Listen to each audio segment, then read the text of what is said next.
primer lugar, pido que tengan paciencia conmigo. Llevo 4 días, he tenido bastante fiebre, he estado en cama y pido que tengan misericordia de mí y paciencia conmigo, así como yo la tengo con ustedes.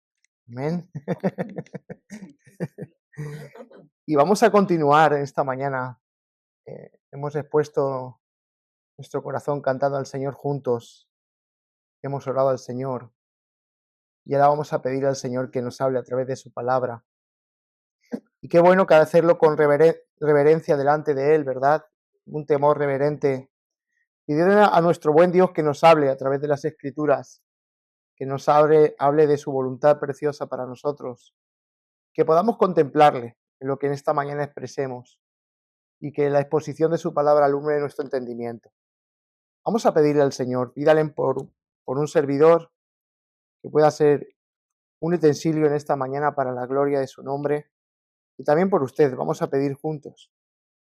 Padre, gracias por permitirme esta mañana estar de pie en este lugar. Gracias por prolongar tu misericordia sobre mi vida y darme este santo privilegio de poder estar reunido con tu iglesia en el día del Señor.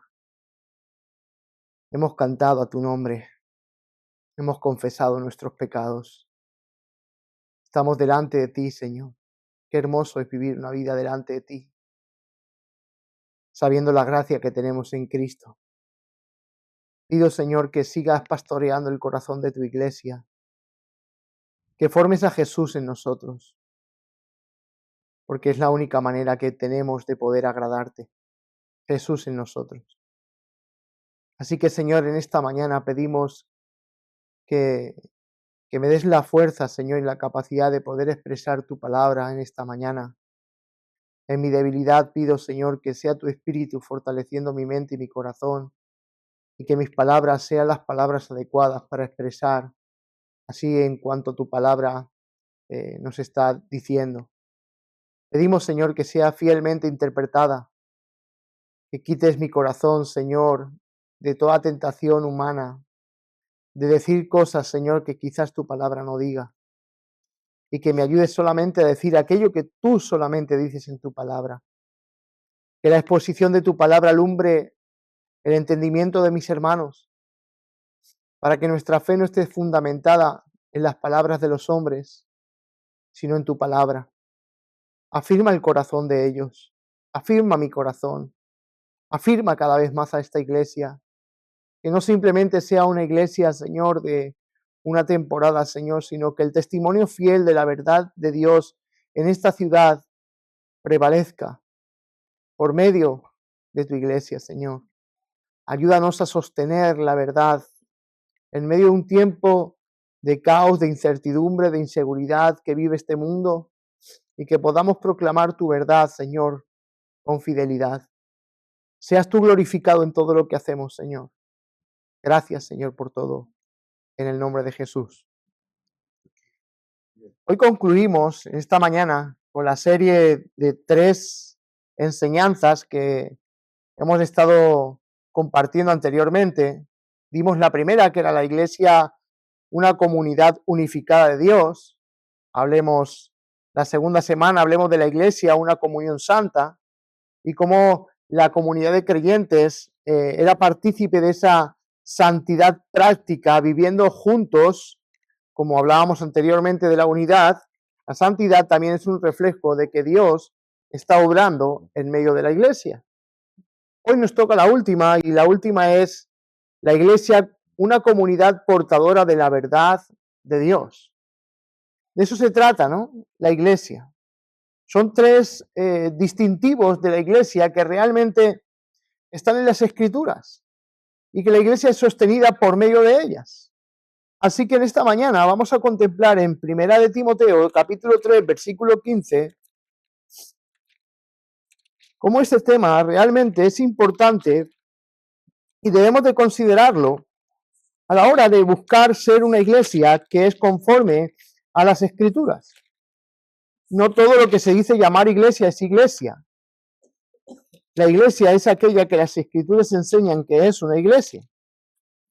Y estas 3 marcas esenciales que hemos compartido en estas 3 semanas, estamos compartiendo, son marcas distintivas de que una iglesia realmente es una iglesia unificada, por causa de Cristo, a Dios mismo, y unificados en sí mismos, visible en una iglesia local. Y también la iglesia es portadora de es una comunión santa, es partícipe de esa santidad, y esa santidad es visible dentro del cuerpo de Cristo. Pero la iglesia también es una comunidad que es portadora de la verdad de Dios. Hemos cogido este pasaje de 1 Timoteo 3:15 a causa de lo que estaba rodeando en el contexto al joven Timoteo, al joven pastor Timoteo, en aquella región de Éfeso. Vemos en esta epístola que hay mucha confusión teológica, muchos falsos maestros y profetas se han levantado en medio de la iglesia y está confundiendo a muchos. Y Pablo les llama a Timoteo a que pueda defender la sana doctrina en medio de esa dificultad que están viviendo. Y en 3:15 vamos a leerlo. Dice así la palabra del Señor. Vamos a leer desde el 14 hasta el 16. Dice: esto te escribo, aunque tengo la esperanza de ir pronto a verte, para que si tardo sepas cómo debes conducirte en la casa de Dios, que es la iglesia del Dios viviente, columna y baluarte de la verdad. E indiscutiblemente, grande es el misterio de la piedad. Dios se manifestó en carne, justificado en el Espíritu, visto de los ángeles, predicado a los gentiles, creído en el mundo, recibido arriba en gloria. Podría ser esta la idea principal que impera en la mente de Pablo, que va dirigiendo esta carta a Timoteo. Fíjense en el versículo 14, esto te escribo aunque tengo la esperanza de ir pronto a verte. Parece que a Pablo, Pablo quiere comunicarle directamente esto antes de llegar a ver a Timoteo. ¿Por qué no se esperó? Porque realmente era algo que estaba ocurriendo que podría dañar el testimonio dentro de la iglesia. Entonces le escribe esta carta. Y la instrucción es clara para Timoteo, que está en Éfeso, donde está disputando una problemática como con las falsas doctrinas. Las falsas doctrinas son fáciles de detectar porque conducen a la impiedad. Esa es una falsa doctrina, aquella que te lleva a vivir en impiedad. La sana doctrina, la sana enseñanza tiene el poder y la eficacia de llevar al verdadero creyente a una vida santificada, dedicada y transformada a la imagen de Cristo. Ese es el poder de la sana doctrina de Dios, aquella que nos lleva a una vida piadosa.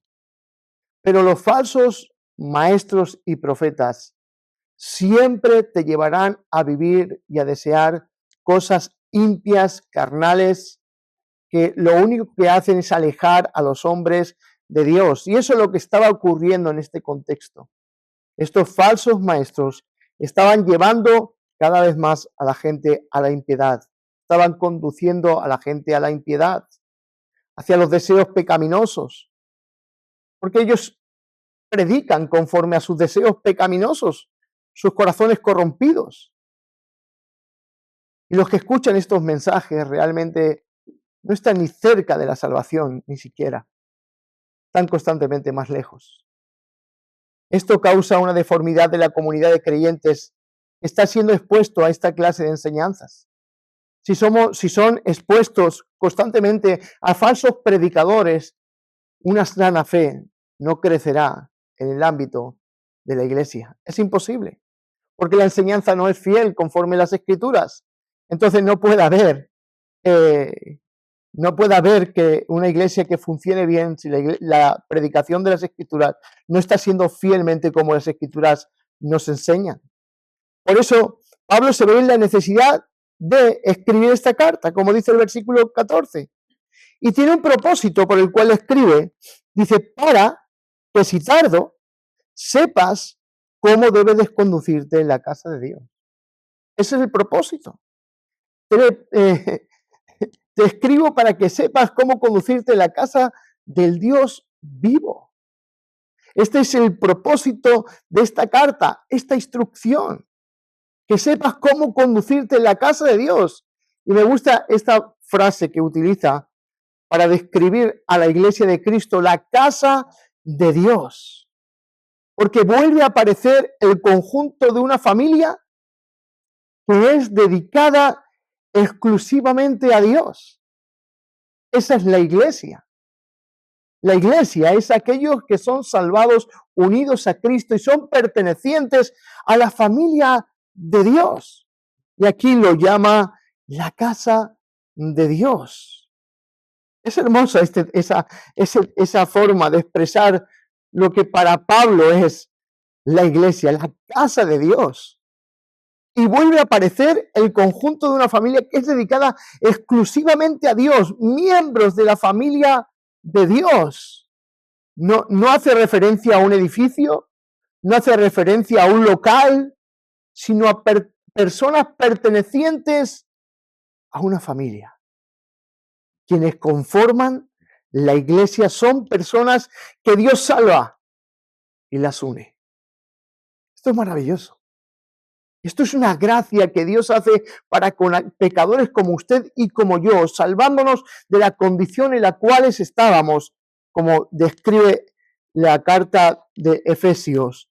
Éramos hijos de ira, mas ahora hemos sido recibidos a misericordia y hemos sido hechos familia de Dios.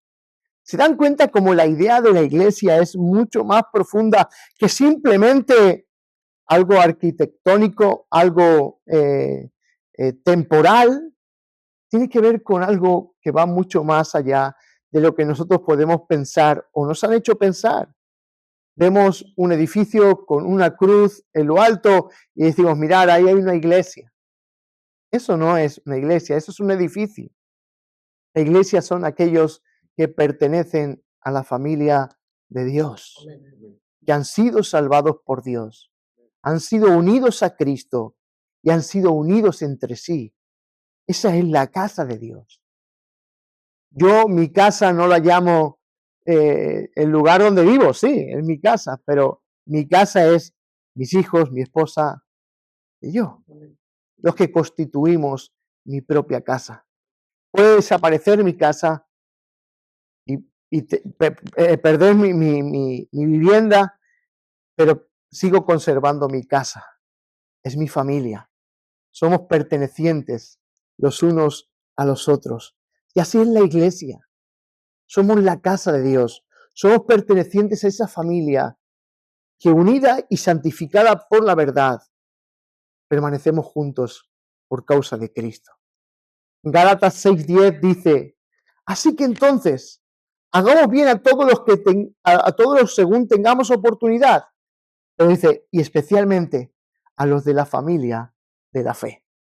Hebreos 3:6 dice, pero Cristo fue fiel como hijo sobre la casa de Dios, cuya casa somos nosotros. ¿Se dan cuenta cómo las escrituras se enfocan a la iglesia como una familia, una casa, alguien que pertenece a una familia y es a la familia de Dios? Quien pertenece a Cristo da evidencia de su membresía genuina a la casa de Dios. Esos son los que pertenecen a la verdadera membresía celestial, pero que se hace visible en una iglesia local como la nuestra. En Hebreos 3:6, en este versículo se destaca la identidad de lo que somos. Cristo en nosotros nos hace que seamos su propia casa, su propia familia. Y en este versículo de 1 de Timoteo 3:15, este versículo destaca la identidad y la misión de la iglesia. La identidad de la iglesia es la iglesia del Dios vivo. Esa es nuestra identidad. Somos pertenecientes al Dios vivo. A Él es a quien pertenecemos. De Él es quien somos aquellos que Él ha salvado. Somos suyo, propiedad suya. Esa es nuestra identidad. Somos hijos de Dios. Y hay una misión. Sigue diciendo, columna y baluarte de la verdad. Esa es nuestra misión. La misión es clara. Sostener y proclamar la verdad del Evangelio. Somos columna y baluarte, columna y sostén. Ambos términos connotan el papel fundamental de la Iglesia de presentar públicamente o demostrar la verdad al mundo. Esta es nuestra misión. La Iglesia debe de presentar públicamente o demostrar la verdad al mundo.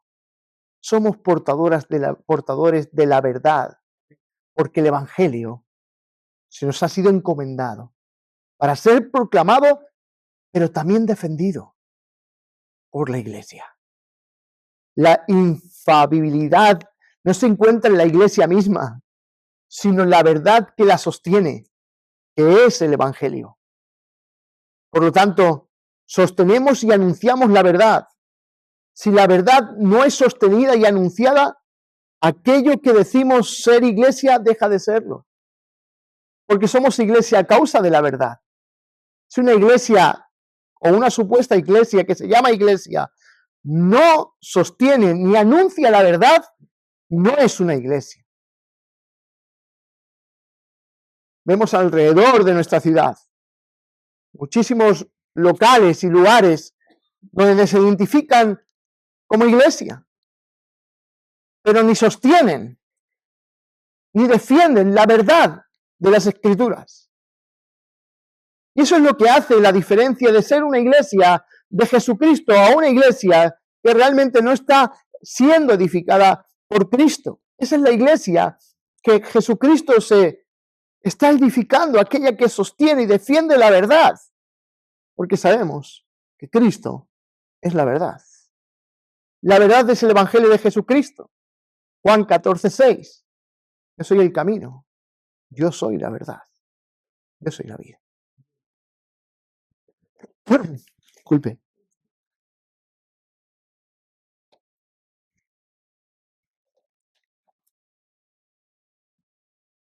La iglesia sostiene esta verdad ante el mundo. Así es, hermanos. Estamos llamados a sostener la verdad y a defender la verdad. En el contexto de Timoteo, la verdad debe ser defendida contra el error y la herejía. Y así debemos de actuar nosotros. Somos llamados a proclamar fielmente la palabra de Dios. Yo siempre, y lo vuelvo a recalcar, que el día que vean a un servidor no proclamar la verdad de Dios en este púlpito, ustedes están en el derecho y en la obligación de hacerme bajar de este lugar, porque ustedes tienen que ser defensores de la verdad. No podemos dejar nuestro púlpito a cualquiera. Deben predicarnos la verdad, porque esta iglesia está constituida, está edificada sobre la verdad del Evangelio de nuestro Señor Jesucristo. La iglesia como columna. La imagen de una columna evoca estabilidad, soporte, pero también elevación. Y en el contexto de Pablo, las columnas sostenían grandes estructuras y también exhibían inscripciones y mensajes importantes. La iglesia como columna, así como la columna sostiene un edificio, el llamado de la iglesia es sostener la verdad del Evangelio en un mundo caído.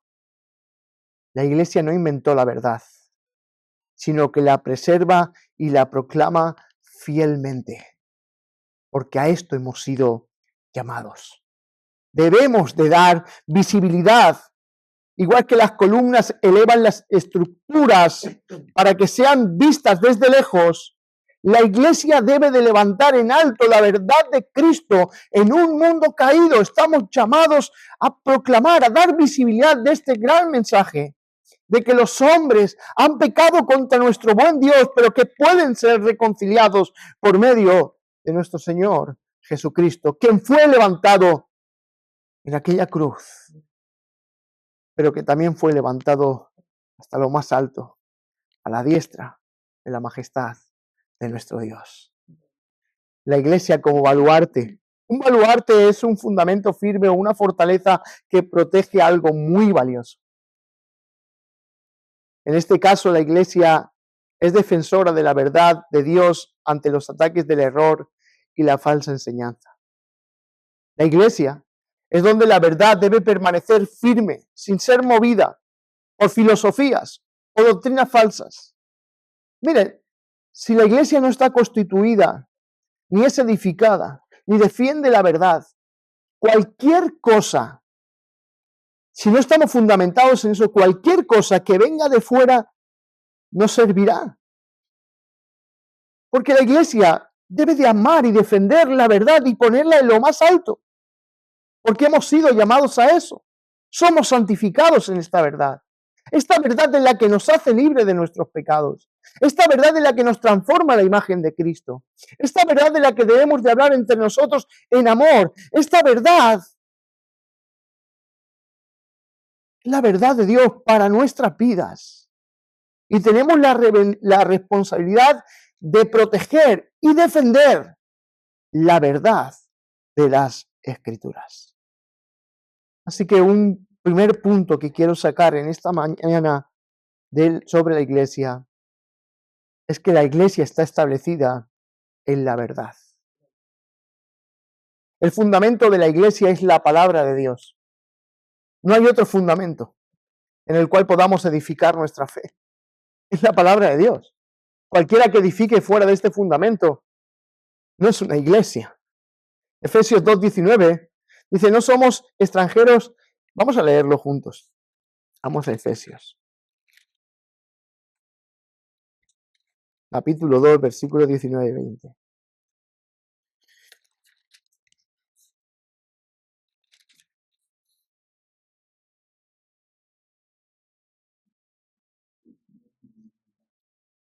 Dice, así que ya no sois extranjeros ni advenedizos, sino conciudadanos de los santos. ¿Se dan cuenta?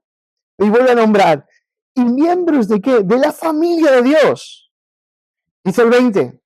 Edificados sobre el fundamento de los apóstoles y profetas, siendo la principal piedra del ángulo Jesucristo mismo. Habla de un edificio sobre el cual estamos, sobre un fundamento, edificado sobre el fundamento de profetas y apóstoles. Los cimientos de la casa de Dios fueron puestos una vez y para siempre. Nadie puede inventar nada acerca del fundamento de Dios. Ya está todo revelado en la palabra de Dios. Y ya no necesitamos ni profetas ni apóstoles, porque ya todo está revelado en las Escrituras. Él constituyó a esos profetas, constituyó apóstoles para que pusieran el fundamento, y el fundamento es Cristo, que es la verdad que sostiene nuestra iglesia, nuestras vidas. Tenemos la verdad que sostiene la casa de Dios. La iglesia no es sostenida por los hombres, es sostenida por esta verdad. Y esta verdad es la que prevalecerá en contra de todos los ataques del infierno mismo. El Hades no prevalecerá contra su iglesia. Porque la iglesia está edificada sobre la verdad de las Escrituras. La iglesia crece a medida que las personas se unen al cuerpo de Cristo por la fe. Es una realidad, una fe que viene por el oír, y el oír de la palabra de Dios. Dicho de otro modo, sin las palabras de Dios no hay salvación, y si no hay salvación no hay iglesia. Pero es la palabra de Dios que trae esta verdad. Él establece su iglesia por medio de la verdad. Él salva a pecadores por medio de la verdad. Él sostiene nuestras vidas por medio de la verdad. La iglesia la constituye aquellos que han sido salvados por la predicación del Evangelio. Es el medio que Dios utiliza para que sus escogidos se salven. La predicación fiel del Evangelio.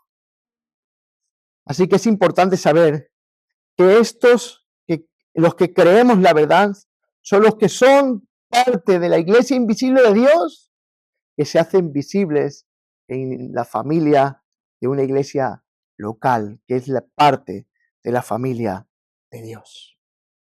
Este es el primer punto. Y el segundo punto es que la iglesia es gobernada por la verdad. Cristo es la cabeza. Colosenses 1:18, Él es la cabeza del cuerpo, que es la iglesia, y esto conlleva unas implicaciones. Es que debido a esta verdad, debemos de crecer a la semejanza de aquel que es la cabeza.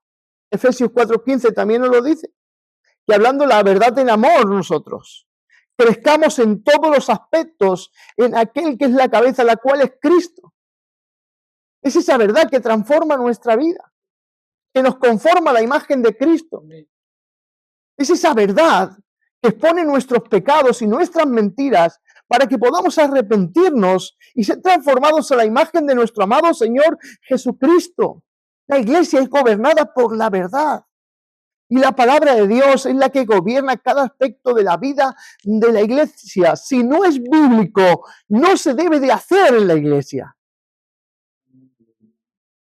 Si no es conforme a las Escrituras, no se debe de aplicar en la iglesia.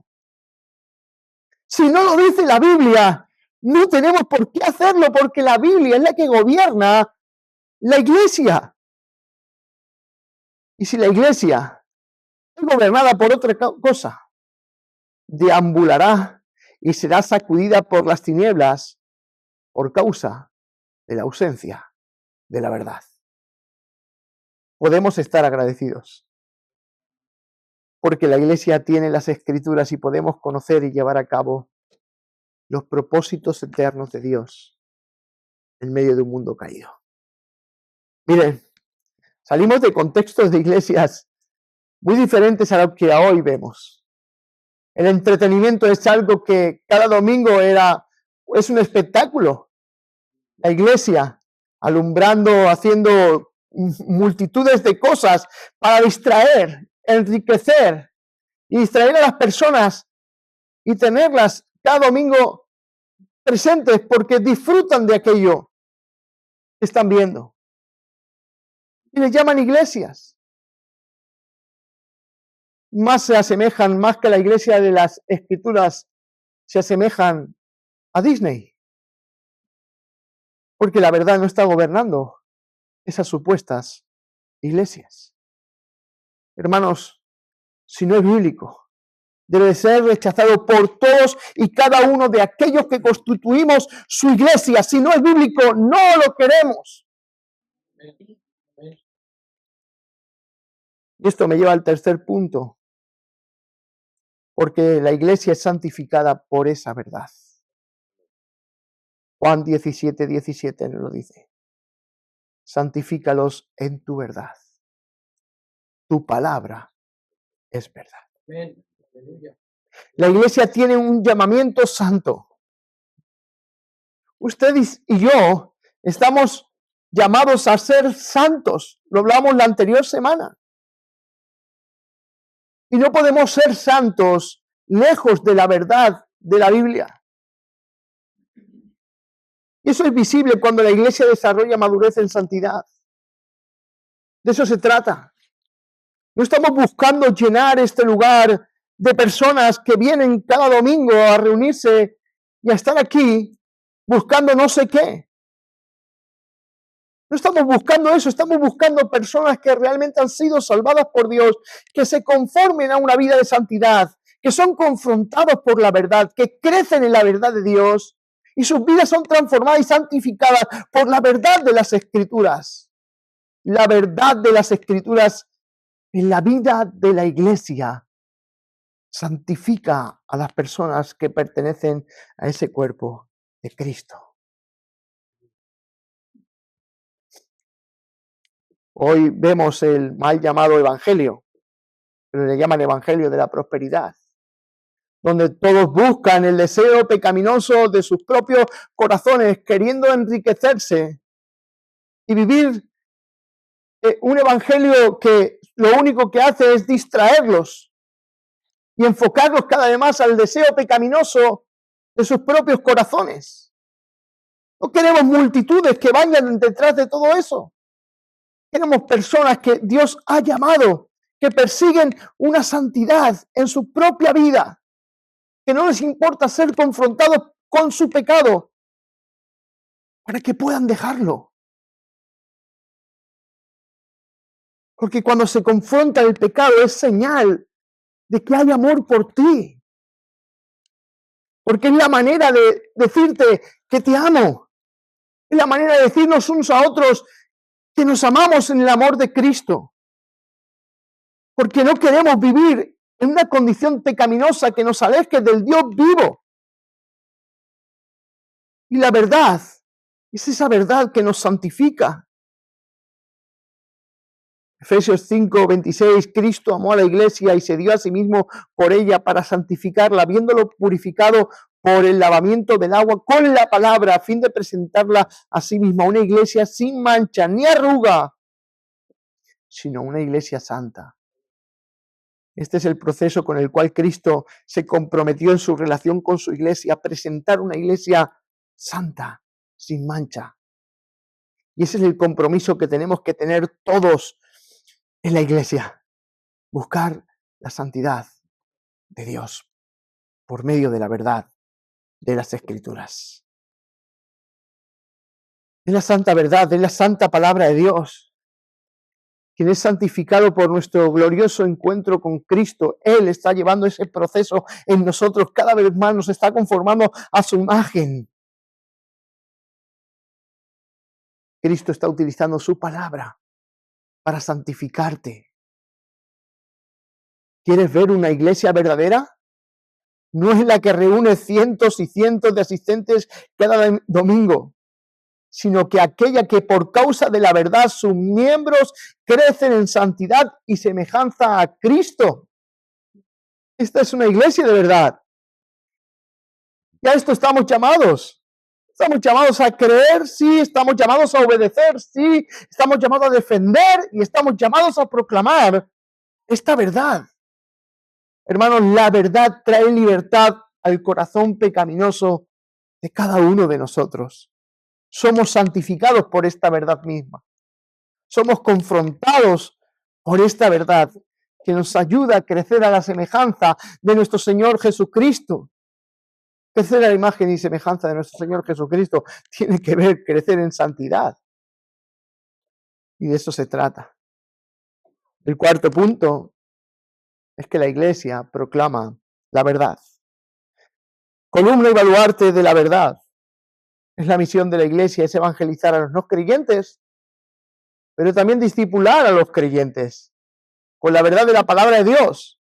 Martin Lloyd-Jones decía el hermano, la tarea principal de la iglesia y del ministro cristiano es la predicación de la palabra de Dios.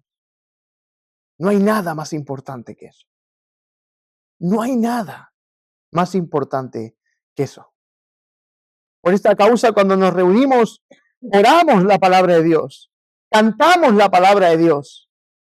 Yo siempre digo, ¿cuáles son las alabanzas que tenemos que, o los himnos que tenemos que cantarle a Dios? Aquellos que correspondan a la palabra de Dios. Si tú cualquier alabanza que le cantas a Dios, que dices que es para Dios, y se la puedes decir a otra persona, no se la puedes cantar a Dios. Antes se cantaban canciones repetitivas, te amo, te amo, te amo, y tantas veces de una idea romántica de Dios. Pero hermanos, debemos de cantar la palabra, debemos de predicar la palabra, debemos de orar la palabra, debemos de proclamar la verdad de Dios. En todos los asuntos de la vida de nuestra iglesia, la palabra de Dios, la verdad de Dios debe de ser puesta en lo más alto. Y cada miembro de la iglesia estamos llamados a defender. Pablo le está escribiendo a Timoteo para que si tardo sepas cómo conducirte en la casa de Dios, que es la iglesia del Dios viviente, columna y baluarte de la verdad. Esto es lo que Dios nos ha encomendado a su iglesia. La iglesia existe por la verdad. Sin la verdad dejamos de ser iglesia. Pastores, miembros, futuros miembros de la iglesia. Esta es una marca distintiva de esta iglesia. Y debemos de defenderla. Debemos de defender la unidad. Debemos defender la santidad. Y debemos de defender la verdad. Son tres marcas, tres distintivos esenciales que esta iglesia tiene que estar persiguiendo constantemente y guardarlas como un tesoro valioso. Buscar la unidad, vivir la santidad, proclamar y defender la verdad. Así debe ser la iglesia bíblica, gracia y verdad. Porque esa iglesia es la que prevalecerá contra todas las obras del infierno. Cristo murió por esa iglesia que ama y defiende la verdad y la proclama hasta lo último. Hermanos, siento no poder continuar, pero espero que en esta mañana la conclusión de todo esto es que aquellos que pertenecemos ya a la iglesia del Señor, a la membresía de esta congregación, aquellos que van a pertenecer a la membresía de esta iglesia, tengamos claro estos tres distintivos para que sean defendidos por nosotros para siempre, hasta que el Señor regrese. Hermanos, que Dios les bendiga. Oramos al Señor. Gracias, Padre, por permitirme predicar este pequeño consejo de parte tuya a tu iglesia. Gracias por haberme dado las fuerzas para poder hacerlo, Señor. Pido que sean tres distintivos vitales para esta iglesia, Señor, y que nos ayudes a vivirlos, amarlos y defenderlos, Señor. Gracias por cada uno de mis hermanos, Señor. Pido que tu gracia nos sostenga, Dios mío. Gracias por todo. En el nombre de Jesús.